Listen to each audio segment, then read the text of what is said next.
Oh, I'm going fishing. No matter what, I'm going fishing today. Cabin fever has been taking me down. And I'm going to take you guys with me. I'm going to go to a real special place today that I found last week. Actually, I think I took some video of it. And maybe, well, if I did, I'll put it in the beginning of this video so you can see where I'm going. And I'm not sure what I'm going to do yet. I'm either going to fly fish it for steelhead, or I'm going to, I really want to throw the camera in that pool underneath that waterfall, see what's laying in there, and the other pools. I just want to see what's in there. I think it's so cool to see that life down there. But before I go, I'm getting this out. Get these voices heard right now. There's a whole bunch of topics I'd love to talk on. I gotta bite my lip sometimes. Man, I was talking to Dave Plottis late last night and woke up talking to him again this morning. I'll tell you what, some of the shit going on right now on the planet is mind-boggling. In our face, mind-boggling. And the amount of people that just turn a blind eye and a deaf ear is very frustrating. I'll bite my lip now. Sorry. Sorry, not sorry. I gotta share this one right away. It's got some video on it. Now, I already watched the video. It's one of those videos I loaded off the computer yesterday and looked at it again. I found the name, Googled up the search into my inbox, found the email. And it's funny when people send photographs of tracks. Photograph of a track is a real hard thing to do. It's not that easy. And a lot of them just get glanced at and looked over. As usual, anyway. Here come the chickens for the attack, little bastards. And but this person included a video of the track, and that was pretty impressive to me, because if you look at this video closely, you can see the impact in that soft ground basically made it almost, the whole print turned to mud, and then the size of the footprint compared to the man's foot was substantial, right? But if you look closely, you can see where that green leaf makes an absolute sharp 90-degree turn from being fluffy green leaf to stomped out like he was in a frickin' hydraulic press. Something else. Why these chickens terrorize me, I haven't a clue. Anyway, so let's read this one, and I'll show you that video along with it and the photographs he included, okay? This is titled, Target Buck Steve and Confirmation question mark. Hello, Steve. Here's my situation regarding Sabe. As you know, I've been trying to get Steve for 2 years now. For those wondering who Steve is, he's a beautiful mature buck that I've named Steve after the creator of the app I use to find him. Well, that's good news. I get a lot of people having success from my hunting apps. I love hearing that. And I don't think... Anyway, I'll keep going here. I've had some very interesting happenings, to say the least. The first couple were included in my first email, and I think it was Lady Huntress, if you're interested in watching again. The others I thought were just crazy coincidental events of 2020, but I'll let you be the judge. When I first come upon the area, I was finding great signs everywhere. The area is very steep and exhausting to hike. Typical. I found myself slipping while stepping on a rotten log, landing on my back. That's not good. I wasn't hurt and carried on with my shed hunt. More on this later. It was very hot. I was getting frustrated and remember thinking to myself, just throw me a bone. I continued for about another hour and decided my legs really only had enough left to get me down out of there. So for all you know, shed hunting is looking for antlers that have fallen off antler game, like moose, elk, caribou, and deer. It's a fun thing to do in the springtime, to hike the trails and get in shape and learn your zone, and a lot of people do, including me. You hike around looking for that antler on the ground, and black-tailed deer antlers are very hard to find. So you get frustrated not finding one. I used the same game trail to head back to my truck as I did to enter the area. Just before I reached the top of the cut block, the truck parked about the midway, I noticed the beautiful chocolate brown shed right on the trail. The match was found another 10 feet down the trail. I was so pumped to continue down to my truck. No way, you got both sides. Crazy. That was game on for mission Target Buck Steve. As I was gearing down, I noticed my knife was gone. I concluded that I lost it when I fell earlier. I also realized that I should have seen the shed on my way in. It's possible that I did miss it, highly unlikely due to the grade of the mountain and having to spot almost every step. But possibly I did miss them. Still gearing down, I was at my truck and I could hear voices coming from 100 or so yards away. I remember thinking, why would anyone be down there? Again, another possibility of people hiking. I was pretty high up the mountain and I didn't see any vehicles on the way out. I shrugged off the voices as hikers in the middle of nowhere. I even went to a lower road to see if there was any vehicle and found nothing. At the time I wasn't aware of the samurai chatter, but ironically you mentioned it in the video where you read my email. Coincidence of hikers in the middle of nowhere on a crazy steep terrain? Definitely a possibility. My next outing to the area, I was just getting on the game trail, and there on the trail was my knife I lost in my last outing. The handle was missing and the rubber grip. The handle was missing. The rubber grip. Oh, the handle was missing the rubber grip, but I was happy to find it. Coincidence? Possibly. I carried on with the hike, changed my trail cam's SD card, and later decided to head down. As I'm going down, I thought I could hear bipedal footsteps. I stopped and started a couple of times and didn't hear anything. I dismissed that as my heartbeat. As I went through these coincidences, I never felt fear. I did, however, speed up my pace. On my last outing, which was just before the record rainfall we received, I had the craziest experience to date. I was driving and noticed a doe with older twins cross the road. I decided to drive a kilometer further down, hike back, and see if Daddy was with them. I got out of my truck, grabbed my pack and rifle. Across the road, I noticed a bare patch just off to the side.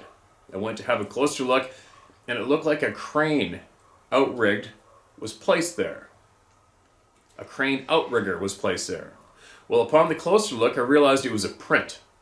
It was embedded around 2 inches in the earth, 20 inches long, and roughly 8 to 9 inches wide, with visible toe prints.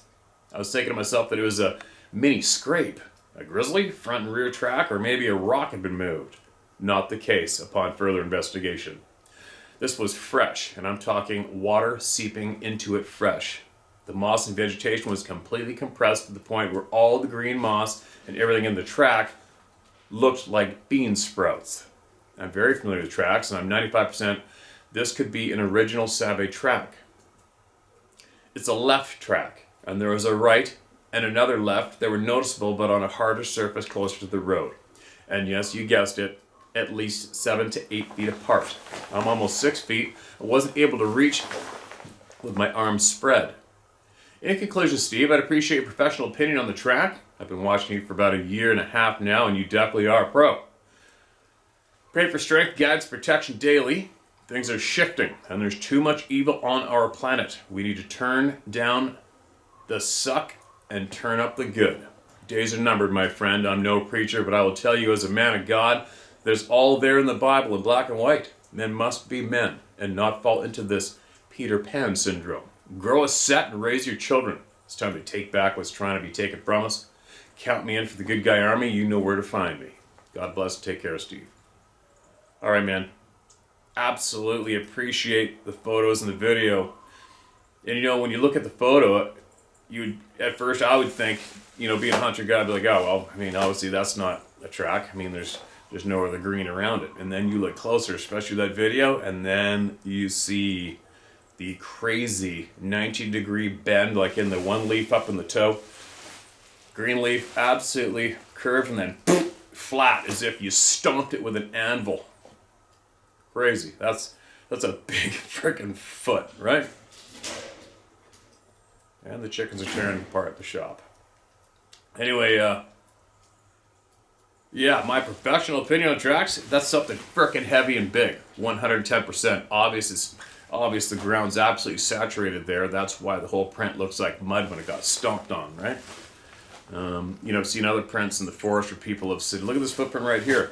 And it's stomped down the ground, but it's dry ground, and there's nothing in the print relative to the ground right beside on either side, as in twigs, pine needles, or anything. There's just nothing there. It's just all of a sudden here's this dirt mark, the shape of a print, but it doesn't quite make sense because it's dry ground, and the dry ground's going to be uniform in coverings all the way down, and stomped in is going to be kind of stomped down, and you can tell. But this picture here, the video, for me, it was what really caught my attention when I was looking at it when you sent it.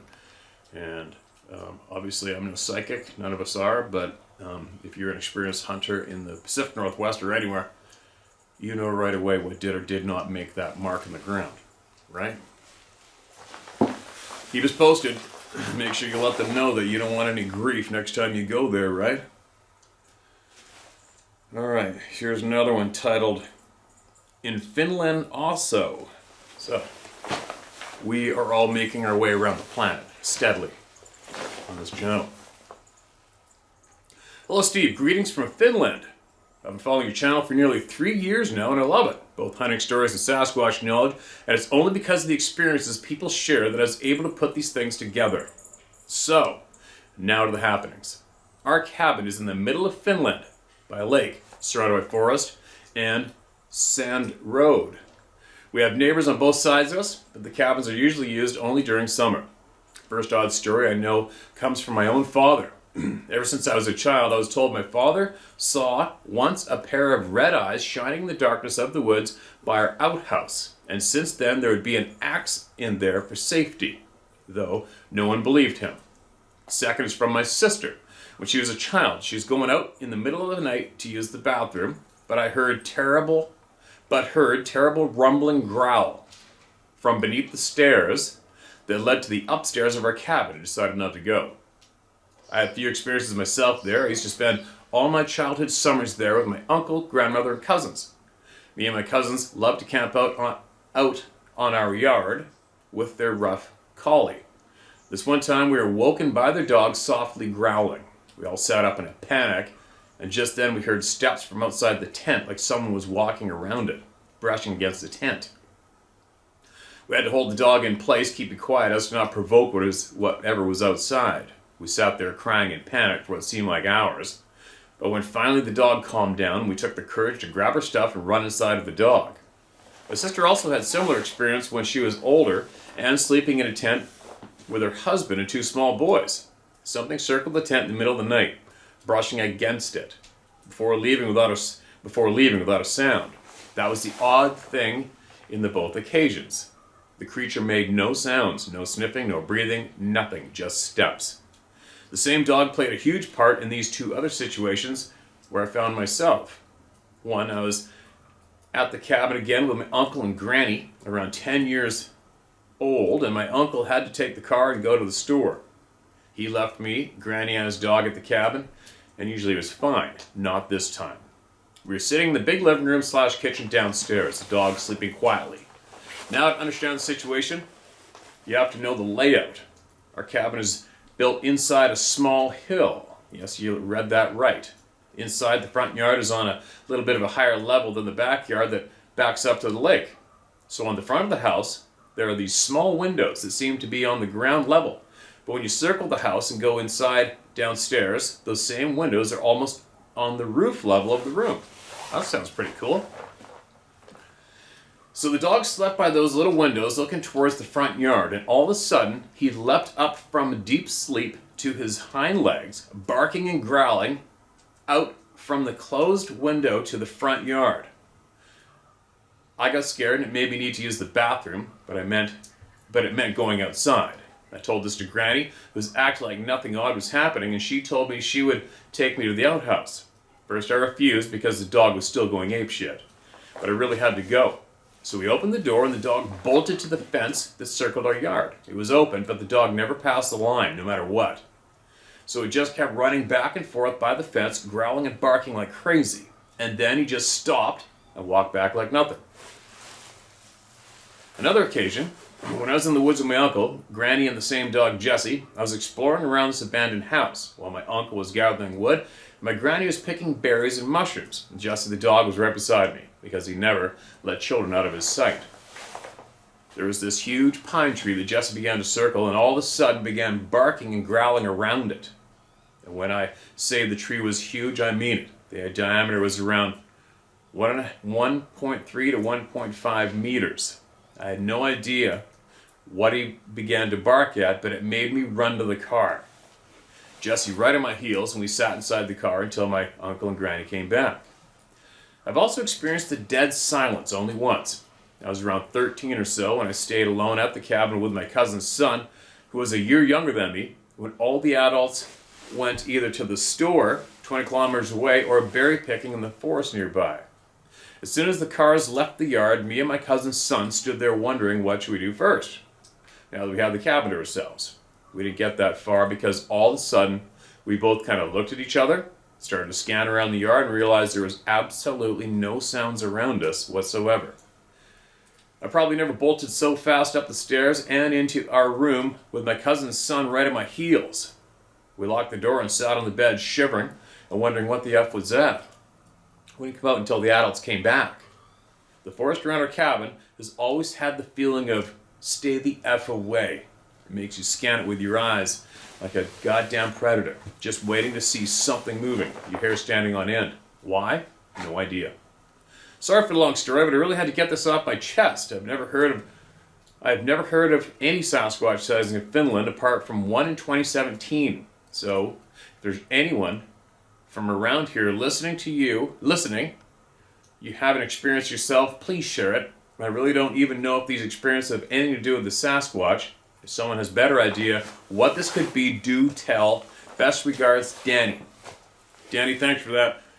And for all of you out there who might think that may not be worthy of sharing with the world, just so you know, when the dead silence, when you experience the dead silence of everything going, obviously it's a substantial experience, all right?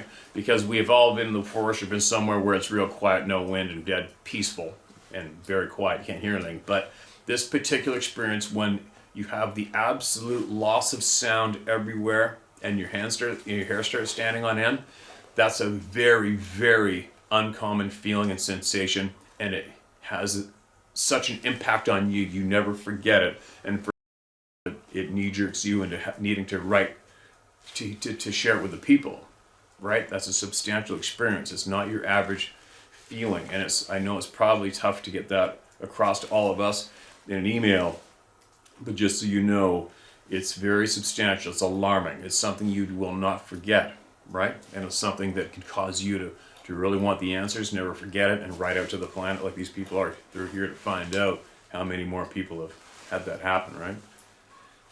Finland, I'll guarantee you there's experiences there. You just got to talk more about it. Look people in the eye and ask them. People that work in the forest or live rural, just look them in the eye and ask them what's up, right? This is titled, My Story, My Nightmare. Hi Steve, I wrote you my story last month. I still watch your video. What I understand is that I have to follow my gut instinct. Well, what is wrong if it tells me to stay out of the woods? Give me some advice, please, because it is happening very often. What should I do? Thanks for your time. Alright, so it goes into also the original emails copied underneath. I'll read it. I'm glad to open up finally. First, excuse my English. I'm French Canadian. Please keep my name unknown. I grew up in a small town near Montreal, but I have a friend whose family come from the city of Val d'Or. 2004 October, we went hunting in that region. We drove about an hour on a dirt road to the hunting family site of my friend. After his father took place in his cache, my friend left me on the second cache. He continued to his site. Alright, so cache is going to be, for not familiar, that's obviously like a hunting stand or a blind, okay? We had everything for the day, waiting for the sun to come up. It was a long day, not a noise in the woods, nothing. Around 15 H behind me, started to hear movement, so that could either be meters or feet. I had the wind at my back, I was well hidden. I told myself, perfect. I armed my bow, I was ready to end my hunt on the first day. Then everything became strange. I heard a big wood knock very close behind that scared me like crazy. I started to ask myself a lot of questions, but did not want to move. In my body, everything became alerted. Something was wrong. This thing continued to my right, but then a disgusting smell. Beat it. Out here. There's a rooster chasing a hen around a circus by the camera.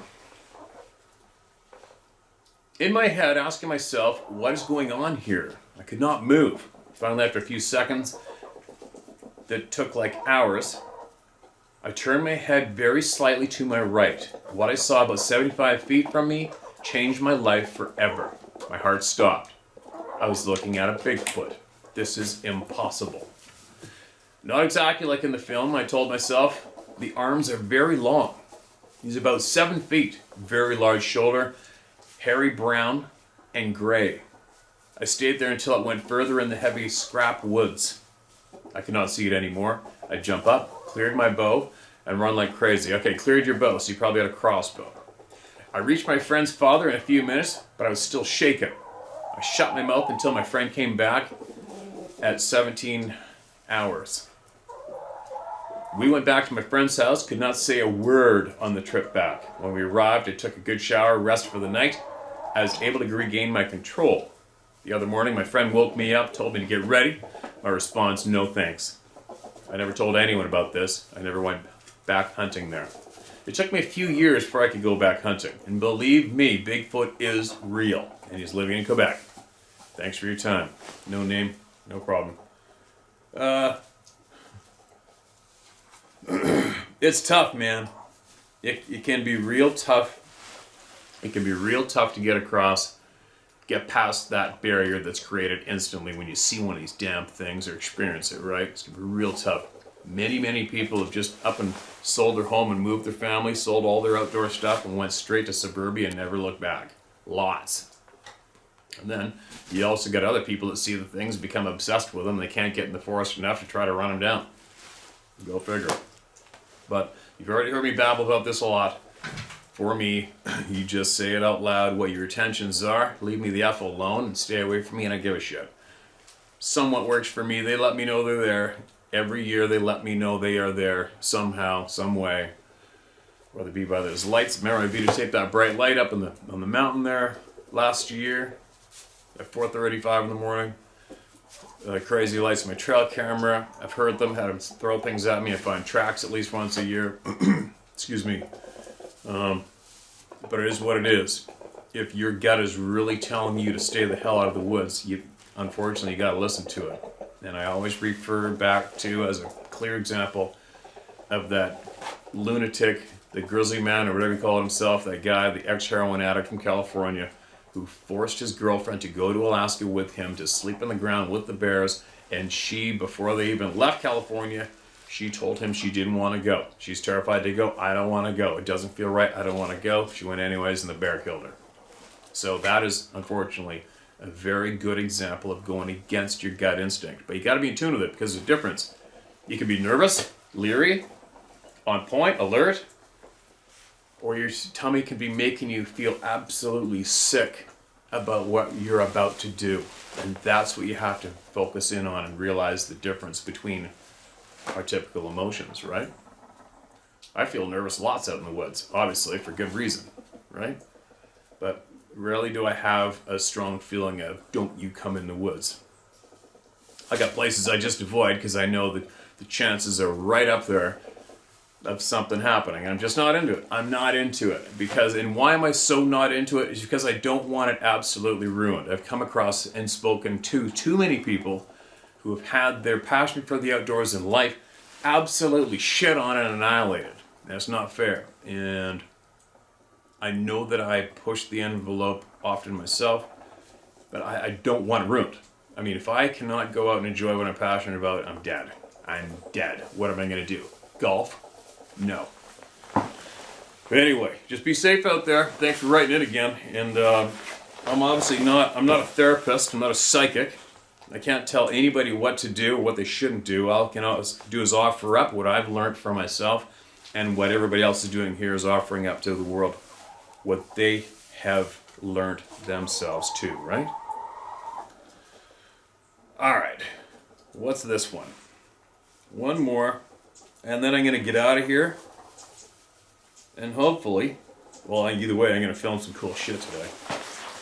Get that rod in the water and good enough, but I never know. Flowers on the Trail is title this one. Hi, Steve. I've had an experience before when I was a kid. I did send that in, and you did read it to the people on your channel. So I do appreciate that, and thank you. It was surprisingly liberating. Good news. This experience happened in May of this year, 2021, on the edge of town here in Virginia, USA. On the edge of town, there's a golf course alongside a protected swamp. The swamp is about 1,400 acres in size. Near the golf course, There's a simple 2-mile hiking trail that goes into part of the swamp, to only end up back at the golf course parking lot.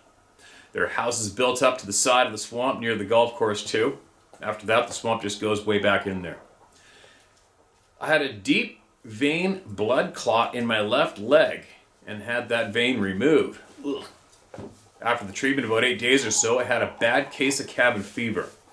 I remembered the simple swamp hiking trail, so I decided to take the leg out for a spin, so to speak. I've been on this trail once before, and near the turnaround loop of this easy hiking trail, I did feel uneasy about this area, even though at this spot you can see some houses nearby through the trees. At this time, I was all a part of your channel and the people sharing their encounters and experiences, so I was full of wonderful knowledge. But this time, I didn't even think of that stuff because of my leg and how I was surprised how tired I was getting. Totally disappointed in myself. Once again, it came to this turnaround loop of this trail that the pressure I felt before returned. This time I wasn't frozen in fear and full of dread like my childhood experience. I just knew there was something up. Probably a little more than that, more like an invisible wall in the forest that was there by my mental pressure coming from the swamp side of the turnaround loop of the trail. But like last time on this trail, I was uneasy. I found myself staring at this big dead tree. The bark was off of it and almost white from being dead and dried out, about 50 yards away. This tree had fallen against another tree and still standing at about 45-degree angle. I wanted to go back in there and walk past the tree where it seemed this pressure was coming from. But I got a no way thought from my own mind. Just me saying, I feel a hard no, not to go back there. So I turned down the trail back to the parking lot. I saw on the ground just ahead of me 3 flower tops. Just the flower laying on the trail. I don't know my flowers because I'm new to Virginia, originally from Wyoming, but the flower were large, about the size of a woman's fist. Kind of a ball-like shape because the flower petals were mostly closed. They were picked not long ago. They were still vibrant, but just almost closed. Maybe the 3 flowers were picked from the flower garden from one of these nearby homes. It wasn't a flower from the forest. Thinking now, it was a lily pad flower. Not sure about the situation. I look at it as I'm a marked soul for experiencing them before as a kid, and they somehow know this. Plus, they maybe remember me from when I hiked here before, when I came earlier in the spring when it was still chilly. But for now, for me, it was a get-well-soon gift from the form of a flower. Not sure, of course, but one can only imagine at this point. But like it still give me problems, but I'll go back to the trail to work it out. Thank you. Oh, from Virginia, USA. Did you say to use your name or no? Patrick Patterson. All right, man. James Patrick Patterson. Thanks for that email.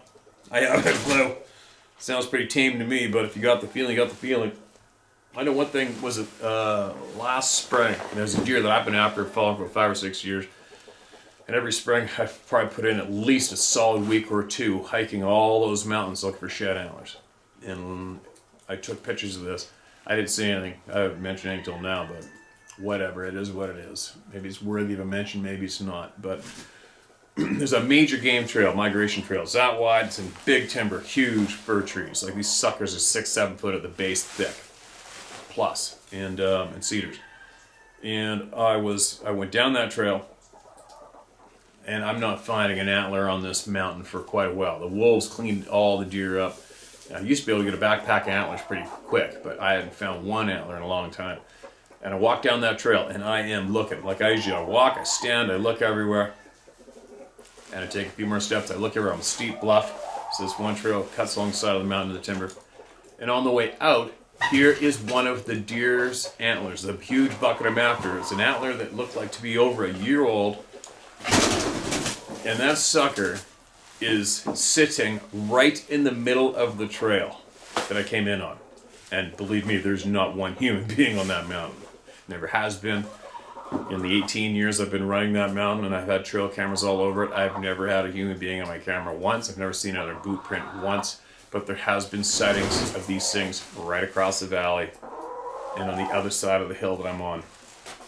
And where I had those crazy lights over eyeballs on my trail camera was only about a mile that way from where this antler was. And I remember looking at it thinking, I'm looking around because that antler was 100% placed there. Now, obviously, a coyote could have ran with his mouth, a wolf, whatever. But on average, I haven't seen a wild canine chew on shed antlers yet.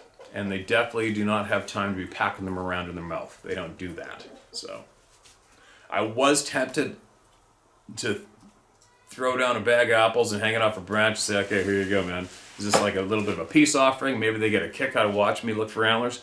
I have felt nervous around that area. I know they are there. Do I think somebody placed that antler there? For me, in my mind, 110% that thing was placed there. Not a doubt. Why didn't I leave something as a gift back? Because I'm not looking to get into a relationship with these things. I'm just not into it. I like the way things are going now. You hang out here, I hang out here. We just leave each other alone. Thanks for the antler, right? But no, I'm just not into it. Not into it, you know? I don't want to go to my favorite place in the whole world and potentially have a broad daylight, 7 to 10 to 12 foot tall hairy being standing there looking at me. I'm just not into it right now. Maybe I will be later on in life. I don't know. But right now, I'm not into it, man. I don't want to risk never wanting to go to one of my favorite places ever again. It's not worth the gamble for me at this point, right? But anyway, that's the only thing I can relate to what you just shared, myself personally.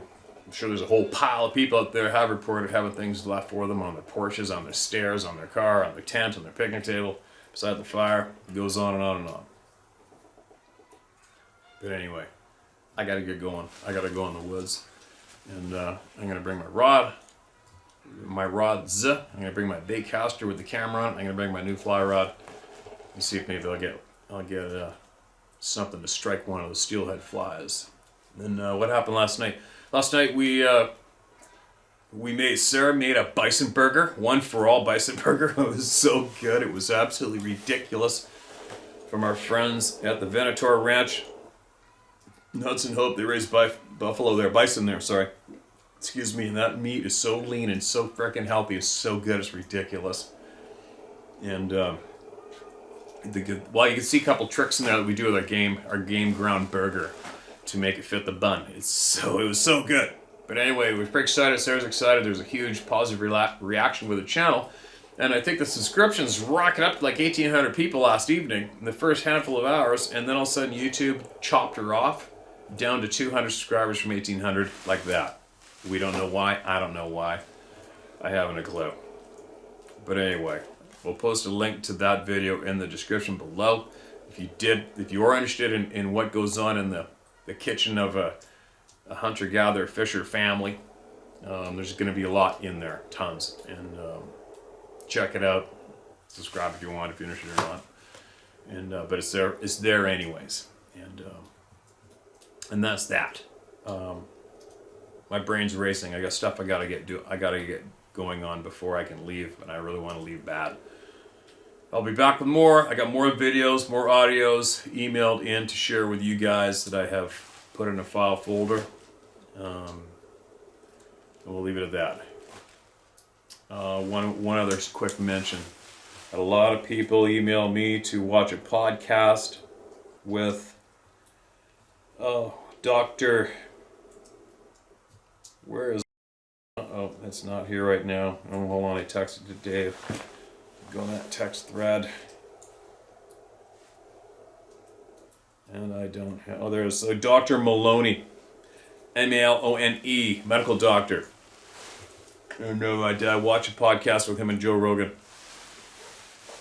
You got time, listen to it. No matter what your stance is on anything, listen to the doctor. Alright?